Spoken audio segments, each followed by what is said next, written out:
This year was a landmark year at the university because the first millennials arrived.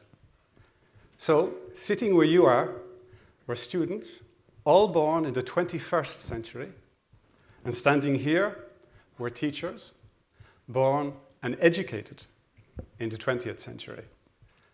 Now, this century division between us and the millennials is actually quite symbolic because in IT at least, we are not preparing the millennials yet for the challenges that await them. To understand why, we need to focus a moment on the teaching generation. The teaching generation is the IT generation. We studied and worked in the 1990s and 2000s. That was a period of incredible growth in IT. It was a period of great optimism. We oversaw the development of the internet from 15 million users in 1995 to over 5 billion users today. As a generation, we are very proud of that tool, and we take great pride in believing that we have made a great gift to mankind. Without it, there would be no working from home during COVID. There would be no buying anything you could possibly buy without leaving your armchair. There would be no TEDx.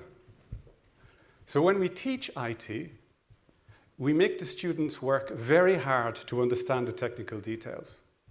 It's all about technology. Technology first, ahead of everything else. This is how we learned IT. And given the success of the IT age, we are convinced that this is the way that IT should be taught. The millennials are inheriting our internet. We worked them so hard to understand those details. It's because we need to reassure ourselves that they will be able to take good care of it. But there is a problem with our internet.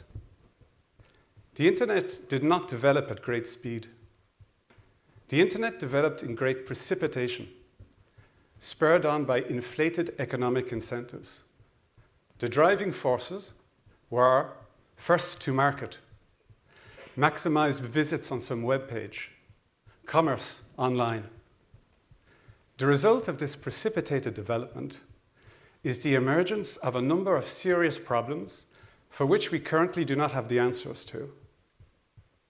Cybercrime, cyber warfare between nation states, fake news, tampering in election processes to the point where our confidence in our democratic institutions is being severely tested. IT services have a big carbon footprint. Yes, the millennials are inheriting the internet, but they are inheriting one bucket load of problems that we helped to create and that they will have to solve, because otherwise they risk some greater calamity later. You see, the IT generation has a fundamental flaw in its thinking. We have an irrational confidence in the transformative possibilities of IT.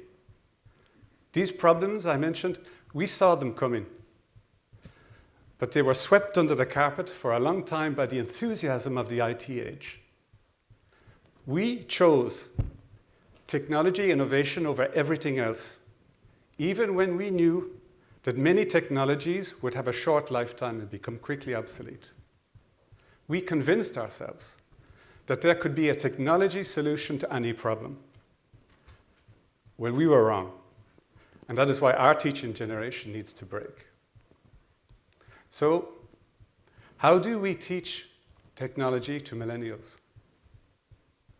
Ultimately, we must never forget that our role at the university is to teach students, to help them learn to solve problems. And they have problems, there are problems. And millennials, they could be called upon to solve problems that we don't even know exist yet. After all, who was talking about cyber warfare or climate change 1 or 2 generations ago?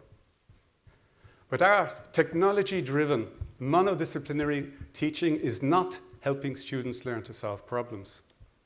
We need to pivot to multidisciplinary teaching and thinking. When millennials learn IT, when millennials build IT systems, They must be able to reason in advance about the impact of that system on ecology, on security, on finance.